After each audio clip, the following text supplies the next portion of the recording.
Yo, what is going on, everyone? My name is Nick Lepri of Stokastic.com, and in today's video, we're to be breaking down the zero running back draft strategy and how to use it in fantasy football drafts. Today, I am joined with my good friend Matt Gajewski as we go ahead and break down how the zero running back strategy works, and then we are going to be doing a zero running back draft strategy so that if you had any confusion at all about how this actually works, you'll be able to see it used in a mock draft. Matt, how are you doing today? I'm doing great. I'm excited to get into this. A little more theory, but I think it's something that's applicable really every single year because of the fragility of the position. So I'm excited to get into this. Yeah, definitely. And real quick, before we even do anything, I want to ask that if you guys are new to the channel, that you please make sure to hit that subscribe button down below. And whether you are new to the channel or not, please make sure that you do leave a like on today's video. And if you do want to follow both of us on Twitter, our Twitter handles are on the screen right now. And I'm going to edit in the graphic onto the screen right now as well, which is going to look super cool. So hopefully you guys do end up enjoying today's video. So let's get into it. So we'll begin with kind of just explaining what the zero running back draft strategy is. And I think that you can have a varied opinion on what this draft strategy actually is, because some people will say that you need to do zero running back for maybe the first 4 picks. Some people say the first 5, 6 picks. So how do you see it? Do you think that you need to go zero running back for the first 4 or 5 rounds, or do you think you got to go a little bit deeper into the draft? Like you said, I don't think any set way is how you should approach your draft. You kind of need to take it on how the draft falls to you. If there's a player with really good value who's not RB in round 5 and you've already gone zero RB to that point, I don't think you necessarily need to force the running back. So it all depends on the value available to you. But the crux of the argument, obviously, depends on the fragility of the running back position. A lot of the players at the top of drafts get hurt sometimes for the whole year. We've seen it with players like Saquon and Christian McCaffrey lately. So you're capitalizing on that injury risk, and then you're just hitting the position later in drafts, taking running backs that could be breakout candidates or even just have some standalone value.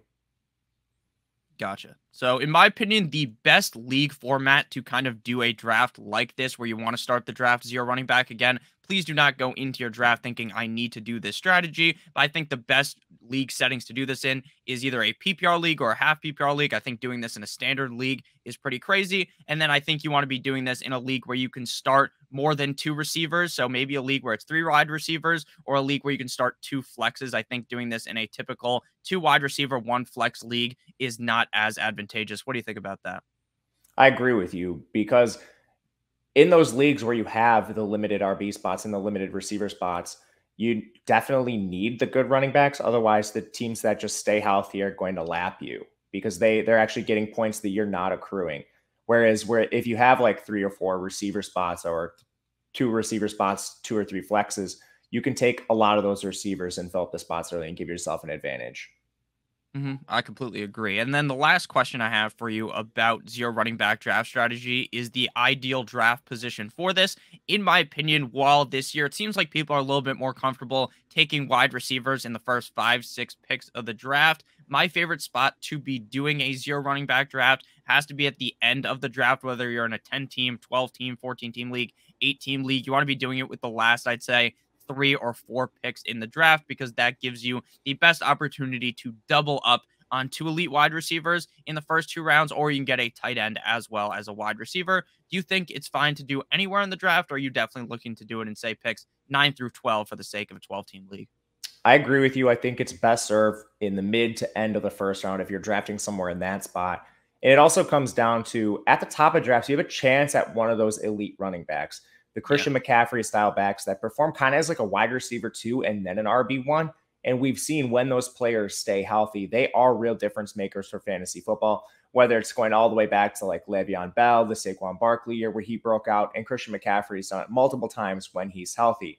Last year kind of broke perfectly for that strategy to fail with, even Derrick Henry getting hurt halfway through the season. He was on pace for a monster year as well. Injuries will play a role, but if you get a chance at one of those top guys in the first 3, 4 picks, I still think you got to shoot for the RB. And then, like we even talked about modified zero RB, there's ways to modify your draft strategy where if you are in the top 3, 4 picks, say you land Derrick Henry, you could go wide receiver, tight end, QB, your next 4 or 5 picks, and then do a modified zero RB after that, which is also an approach you could take. Yeah, some people also call that anchor running back, I believe, where that's the quote unquote anchor of your team right at the running back position. And then after that, you just hammer in on a bunch of different positions. So let's get on to the mock draft section of today's video. I think that if you had any questions, you didn't fully understand what we were talking about, this will completely answer all of the questions. By doing this draft, we will be doing it from the ninth spot because, again, me and Matt both believe that you should be doing this towards the end of the draft. If I'm someone who's picking in the top 5 picks, I'm probably going to take a running back every single time in those spots. So here it makes a little bit more sense. And let's get into the draft. The draft begins with Jonathan Taylor, Austin Eckler, Dalvin Cook, Christian McCaffrey, Derrick Henry, Justin Jefferson, Najee Harris, and Cooper Kupp. Now we are up to pick. Only 2 wide receivers have went before us. Cooper Kupp typically is the first receiver off the board, so a little bit different here. Where would you be looking to go here?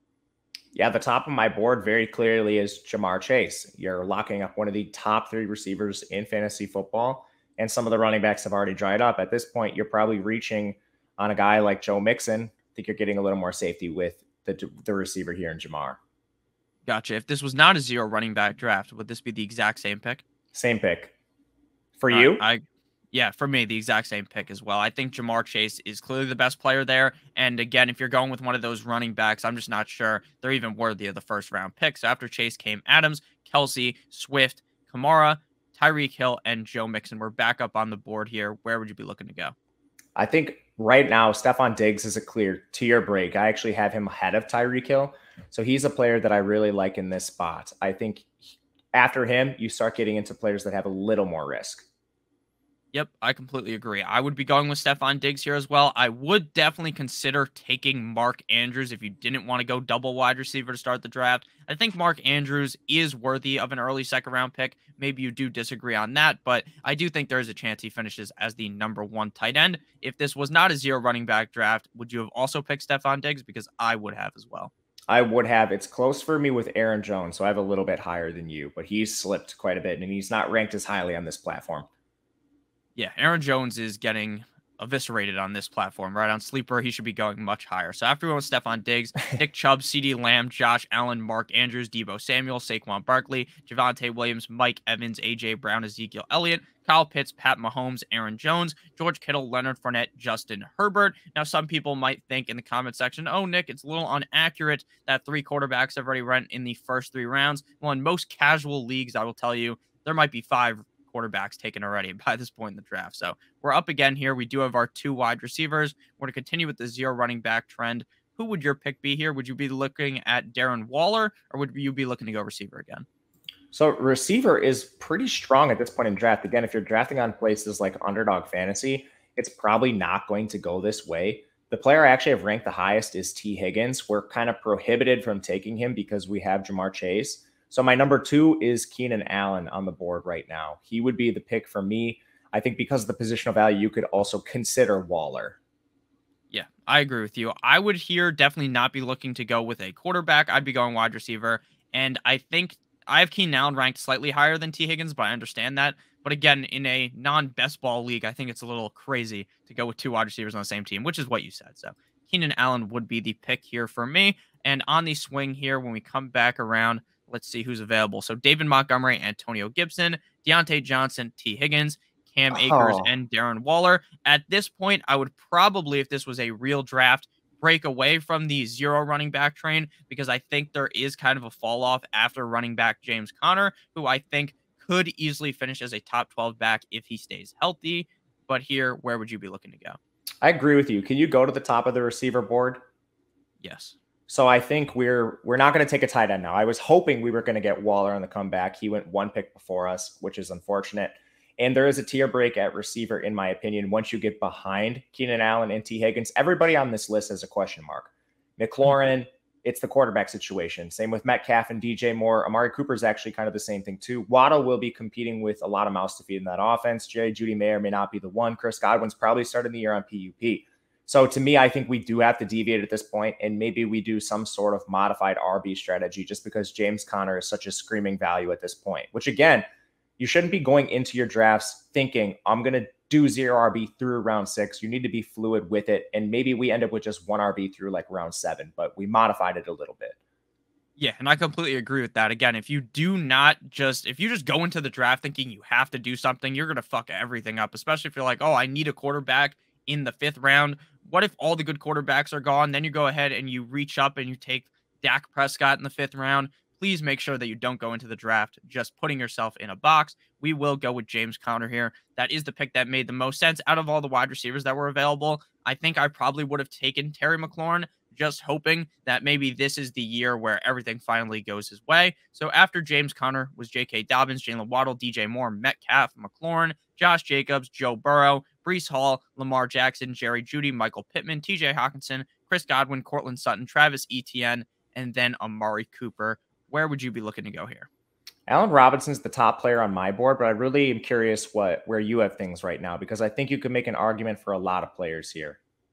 Yeah, I like a decent amount of players on the board right now. One of my favorite picks would be Kyler Murray, but I think that does when you kind of have a running quarterback like Kyler Murray. Now, again, he's not just rushing the ball, obviously, right? I'm not trying to make fun of Kyler Murray. He is short, though. But at the end of the day, I think that when you have a quarterback that you like the value because they rush the ball, I don't think you necessarily want to be matching them with the running back. Do you agree with that since we already have James Conner?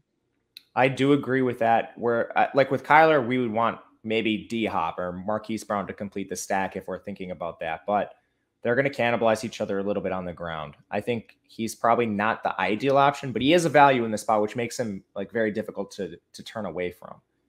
Yeah, definitely a value, especially when guys like Joe Burrow are going ahead of him. I would personally here, if you believe in Michael Thomas, I think Michael Thomas is a smash pick in the 5th round. If you are kind of iffy on Michael Thomas, then I agree with you on Allen Robinson. So we'll go with Allen Robinson. He's certainly the safer pick, and he does have a shit ton of upside in LA, right? With the Rams, this is going to be a great team yet again. So as we swing back around to our pick, we started the draft with 4 wide receivers and 1 running back through 5 rounds. After Allen Robinson came Michael Thomas, DeAndre Hopkins, Kyler Murray, Kenneth Walker, Damian Harris, and Elijah Mitchell. Where would you be liking to go here? So another spot we kind of got sniped. I was hoping Kyler would probably fall back around to us. The top of the tight end board still isn't very attractive to me. I'm seeing Dalton Schultz, Dallas Goedert. Those are kind of players I would rather avoid at this point in the year, because you can get Rob Gronkowski a little later, Dawson Knox and Zach Ertz as well. So quarterback is kind of a spot, where I'm okay if we can take like a Jalen Hurts in this range. Again, I would rather wait a little bit, but if we're just kind of flowing with this strategy, we missed on Kyler. Who would you be looking at? I think Hurts is a decent value. He's kind of ahead of ADP here on this site, but certainly not on sites like Underdog. Yeah, I don't really think the 6th round is that big of a reach, because by the time we are coming back around in the draft, it seems pretty unlikely, in my opinion, that he would be available. The only reason why you can make that argument is because basically every team here has a quarterback besides Team 7, Team 5, and Team 3, but there's still a chance one of them take him. So I think if you wanted to go quarterback here, Jalen Hurts would be the clear pick, and I think Jalen Hurts has just as much upside to be the #1 quarterback as a lot of the guys that went ahead of him. So we'll go with Jalen Hurts here. Yeah, if you were running this back, I probably would change my pick and pick Kyler and then just take the best receiver available. But again, a little bit of a gamble that Kyler would be there for us in the 6th that just missed. And that'll happen in drafts too. Yeah, definitely. You got to just try to analyze things, and if it doesn't go your way, it is what it is, right? You got to obviously take those gambles in the draft. So after we went with Jalen Hurts came Clyde Edwards-Helaire, Dalton Schultz, Hollywood Brown, Mike Williams, Miles Sanders, Treylon Burks, Amon-Ra St. Brown, A.J. Dillon, Adam Thielen, Garrett Wilson, Dak Prescott, Juju, Darnell Mooney, Tony Pollard, Brandon Cooks, and Drake London. Before we make our pick here, I would like to give you guys a quick word from our friends and our sponsor of today's video. We've even brought them up a couple of times. Matt has, at least. Underdog Fantasy, which is the best place to play fantasy football this summer. The Best Ball Mania 3 tournament has $10 million in total prize money. All you got to do is draft your team. My favorite part of fantasy football is the draft. All you got to do is draft your team. There's no trades, no waivers, no in-season management. Underdog will automatically put in your best players every single week into your lineup. The highest scorers will be automatically put in the lineup. Last year's Best Ball Mania tournament champion drafted their team in June, so there is no need to wait. Underdog will double your first deposit up to $100 when you use promo code AWESEMO, AWESEMO, again for a first deposit bonus of up to $100, which is good for 4 entries into the Best Ball Mania 3 tournament. Head over to Underdog Fantasy in the App Store, the Google Play Store, or just click on the link in the video description down below and sign up. Again, promo code AWESEMO, AWESEMO. SEMO. So back on into the video. Looking at who we have drafted right now, we have Jalen Hurts, James Conner, Jamar Chase, Stephon Diggs, Keenan Allen, and Al Robinson. Where would you be looking to go with this pick? Definitely looking at a tight end to fill out our roster. But again, it's not the strongest position at this point in the draft with guys like Dallas Goedert at the top. I would rather wait and take a Knox and Ertz again, or even a Gronk is somebody I've had my eye on a lot now with the anticipation he returns. So I think we can start rounding out our draft, taking some of the zero RBs. Who's at the top of the board there outside of Hunt? So it's Hunt, Cordero Patterson, Devin Singletary, Chase Edmonds. A lot of names I like at the top. I would rather take Cordero Patterson, Singletary, or Edmonds. Those are my top three. Sleeper's a little weird because Cordero Patterson has dual eligibility, so he kind of shoots to the top of my rankings for that reason on this platform. Yeah, I like Cordero Patterson a ton. My pick would be Devin Singletary, though. I think Devin Singletary is going to be the lead back in Buffalo. They are going to use James Cook 100%, but I'm just pretty confident that what we saw at the end of the season for Devin Singletary is going to be what we see for a lot of this year, and he is just linked to one of the best offenses in the NFL, so he'd be my pick here. Are you fine with that? Yeah, you can go Singletary. All right, so now our two running backs are James Conner and Devin Singletary, which is pretty solid for a zero running back build. So after Devin Singletary came Lockett, Ayuk, Elijah Moore, Knox, Russell Wilson, and Aaron Rodgers. We are back up on the board here. We looking running back again? Same strategy for me. It would be Patterson, Edmonds, or James Cook. And just a little side, I think it's okay to take James Cook here if he were the best player on your board because you're trying to just lock in some safety at this point. So if you end up with a Buffalo RB1, whoever it may be, I think you're fine with that because you already are so stacked at receiver and you have Connor. I agree. If you guys have seen us do the best ball drafts, that is a strategy that I don't use at all. But in a redraft league, you are just guaranteeing yourself the #1 running back. If Singletary, like you said, if Singletary ends up not being the guy, then boom, you got James Cook on the back burner. But for me here, I would just go with a different offense, and I would go with Cordero Patterson here. Again, Cordero Patterson might be the biggest swing and a miss this year, but they still have very limited weapons in the offense. And I think Mariota might not be a step up from Matt Ryan, but I think that he'll be just fine. So we'll go with Cordero Patterson here. Or did you say you liked Kareem Hunt or no? I like Hunt. I would rather take the upside with somebody that could be the lead back in their offense. Hunt certainly isn't that. Yeah, I agree with you. So we'll go with Cordero Patterson here. After we went with Cordero Patterson, now we have 3 running backs on the team. So again, you can easily recover, especially in a 12-team league, if you hammer wide receivers early, especially if you are confident in the wide receivers that you got. So after Cordero Patterson came Dallas Goedert, Tampa Bay, Tom Brady, Chase Edmonds, Matt Stafford, Devontae Smith, Rashad Bateman, Kareem Hunt, Chris Olave, Gabe Davis, Hunter Renfrow, James Robinson, Deshaun Watson, which is a terrible pick right now in the 9th round, Pat Freiermuth, Robert Woods, Michael Carter, Zach Ertz. Someone in the chat yesterday in our best ball stream said that you will not have a happy ending if you draft Deshaun Watson, and I agree with that. He's probably suspended all year. So who do you want to go here? I would go James Cook. Just round out our RBs. I think Gronk is going to be there with our next pick, which is where I would be looking. Okay. So you want to go Cook here? Yeah, I think it's, for the reasons we laid out, it's pretty safe to take, especially now at this point. We are locking in the Buffalo Bills running back, James Conner, and Cordero Patterson for a redraft league. Again, best ball not doing this. Yes, I agree. I like that pick. The only other guy I would consider here is Rashad Penny. I also like Melvin Gordon, but James Cook is fine here. I think James Cook is going to have a solid role even without him completely taking over from Devin Singletary, but there is definitely that chance that he becomes the lead back on the team because Devin Singletary isn't the most talented running back ever. So after James Cook comes Rashad Penny, Mike Gesicki, Melvin Gordon, Chase Claypool, Trey Lance, Michael Gallup. It's crazy how far Trey Lance falls in drafts still on Underdog and on here. It's like people just think that Jimmy Garoppolo is going to be the guy. I recently moved him up in my rankings. He's just behind Tom Brady for me now, so he's firmly in the top 10. I think we reach on Gronk here. Gronk, yeah, he would be my pick here as well. We are both under the strong assumption that Gronk is going to play this year for the Tampa Bay Buccaneers. Obviously, if you're watching this in August, we recorded this in June, and if Gronk still hasn't signed by week 3 of preseason, then I'd really start to panic. But right now in June, I'm not too worried at all. Same with me, exact same sentiments. It seems like everyone on their team believes he will be back. Yeah, it seems like the organization themselves believe that he'll be back as well. I saw a quote a couple of days ago about that. So after Gronk came Derek Carr, Christian Watson, Isaiah Spiller, Ronald Jones, Jameson Williams, Hunter Henry, Albert O, his last name still can't pronounce after years, Sky Moore, Cole Kmet, Russell Gage, Ramondre Stevenson, Christian Kirk, Kadarius Toney, Allen Lazard, Tua Tagovailoa, Kenny Galladay, And we're back up on the board here. Interesting to see Tony and Galladay go so close together in a draft like this. Yeah, I was hoping we were going to get Galladay, but we did not get him. We now can kind of take a balanced approach because we are so heavy with receivers at the top and they're such studs. I think we can still wait on them a little bit. Can you pull up RBs? Yeah. So Damien Pierce, Alexander Madison, Rashad White, Darrell Henderson, Tyler Algier. The top of the board for me would be Henderson. You're maybe getting a piece of an offense that could be looking more towards the committee this year after Cam Akers was wildly inefficient when he came back. Again, that's speculation, as are most of the backs in this area. If you don't take that belief, I think you could use Rashad White, who was drafted to be the pass-catching back behind Leonard Fournette, which is a role he was forced into last year. I don't think that's something they envisioned him taking over. So I'm comfortable with either of those guys.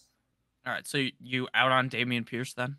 I'm not out on Damien Pierce, but I would rather wait and take like Rex Burkhead later. Okay. So we'll go with. But you could take Pierce. I mean, Pierce, I think. I mean, he's a late round running back in a very unsettled situation. He could go from anything like a 3-down roll to being a change of pace, really.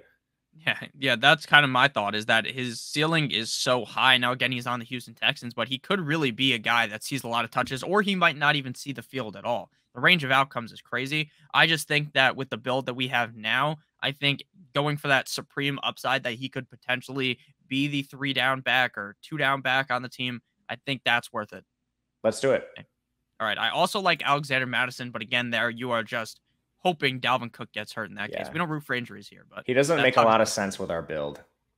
Gotcha. Okay. I think. I think it's all right based upon how many running backs we've taken. But if we went full fade on running back and we were just drafting a bunch of them in the 10th through the 14th round, then he would be a guy that I'd definitely avoid. So after Damien Pierce came Kirk Cousins. We see Tyler Boyd, Alexander Madison, Rashad White, George Pickens, and Noah Fant. We have a total of 3 picks left in the draft. We have a bunch of wide receivers. Where do you want to go here? Yeah, I think we could go back to receiver, just take some upside now. We're kind of at the spot of the draft where I feel pretty good about our team, and just shooting on upside really across the board makes sense. It's a tough range for a receiver. I mean, you could take Dotson, hoping he's the wide receiver 2 there. Otherwise, I probably look to like a DJ Chark with Jamison Williams potentially coming off the year on PUP. I mean, we had a college football playoff ACL tear there, so he might not even play like more than 5 games this year. But that is news we'll get later in the year. Drafting in June, I'm okay with it. Okay, yeah, I agree. Either Chark or Dotson here. I think there has been a decent amount of hype up for Dotson potentially really having a splash year in his rookie year. But I think Chark is the safer play, so we can go Chark here. Yeah, I like them both.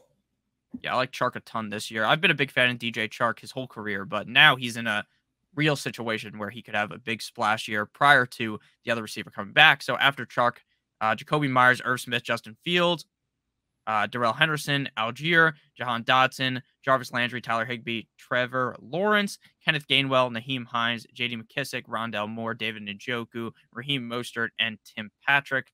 We're back up here. We got 2 picks left. Where are we going? So drafting in June, I think it probably would be wise for us to take a second tight end just because of the Gronk situation. What do you think? Yeah, I would agree with you. If this draft was in August and we had a little bit more confidence in Gronk, then I would be fine just holding it here. But I think the best tight end available here would be Robert Tonyan, but he's also, the injury risk. So if you want to play it safe, you can go Gerald Everett, who I think will have a solid role in what could be one of the better offenses in the Chargers. I have Tonyan ranked the highest. Again, the injuries there are going to be an issue. Then it's Everett, then it's Hurst for me. But we could probably wait and take one with our next pick. Why don't we round out wide receiver with another upside guy? All right. I think that right now you're definitely going to disagree with this. I think one of the better picks at the end of the draft is Odell. If you are in a league that has IR, so you can just draft Odell, throw him on the IR, and then after the draft, pick someone up off the waiver wire. That's what I would do, but that's not what we can do in the draft. I would take a shot on one of the Chiefs guys. Okay. So which one do you want?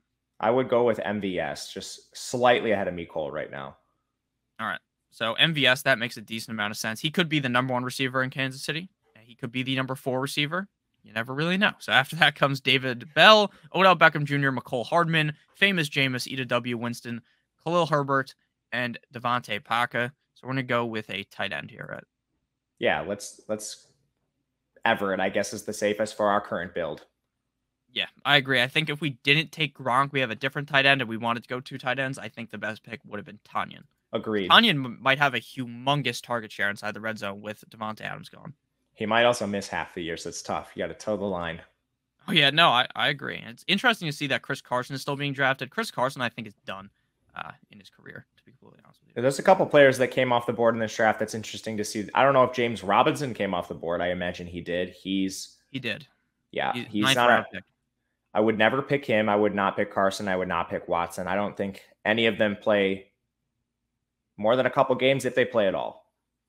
Yeah, I agree. So to recap our draft, we'll just go in order of our picks because it makes a little bit more sense in terms of understanding zero running backs. We went Jamar Chase, Stephon Diggs, Keenan Allen, James Conner, Allen Robinson, Jalen Hurts, Devin Singletary, Cordero Patterson, James Cook, Rob Gronkowski, Damien Pierce, DJ Chark, Marquez Valdez-Scantling, and Gerald Everett again. This isn't necessarily the exact zero running back strategy. We did kind of modify it slightly by going running back here, but that's what you need to do in the draft. If you want to go in thinking I need to go zero running back, make sure you understand that you're open to taking a running back in a spot where the running back value falls. Say in the 3rd round, Aaron Jones was there. I would have 100% screamed to take Aaron Jones over Keenan Allen. So just understand how the draft flows. You can change your mind on what you want to do. Absolutely. Well said.